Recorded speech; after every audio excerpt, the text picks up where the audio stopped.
আমার মেয়েরা ছেলেমেয়েরা এখনো অবুঝ, তারা বাবা কি এখনো বোঝে নাই, কিন্তু ডাকে। ইচ্ছে তো অনেক, আপাতত যদি জীবন থেকে পালিয়ে যেতে পারতাম। হতাশার এমন রূপ আমরা অনেকেই দেখি, তবুও আমরা বাঁচি জীবনের সাথে লড়াই করে। কিন্তু ফেসবুকে এমন পোস্ট দেওয়ার 15 ঘন্টার মাথায় আবুল কালামের সাথে ঘটবে এমন কিছু যা হয়তো আকাশকুসুম কল্পনা ছাড়া কিছুই না।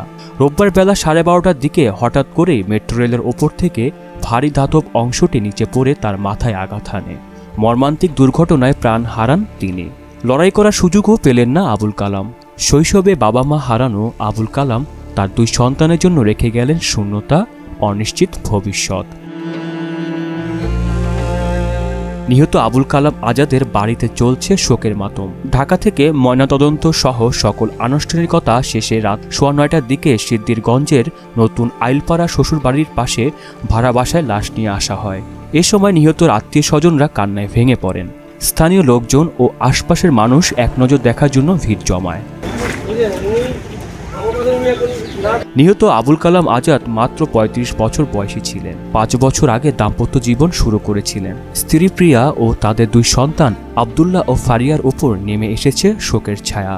প্রিয়া বারবার বিলাপ করে বলছিলেন, আরেকবার আমার স্বামীর চেহারাটা দেখতে চাই, 2 সন্তান নিয়ে কিভাবে বাঁচব।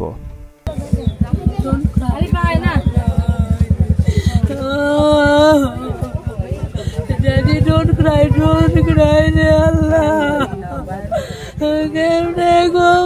বাবাই কই জবাব দেব, যদি বলে বাবাই কই আমি কি বলবো, কি করবো আমার ছেলে মেয়েদের কাছে।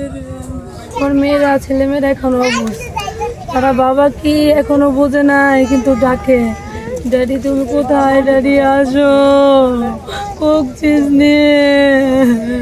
পরিবার ও এলাকার মানুষ দাবি করছেন মেট্রো রেলের সংশ্লিষ্ট কর্মকর্তাদের গাফলতির কারণে এই দুর্ঘটনা ঘটেছে।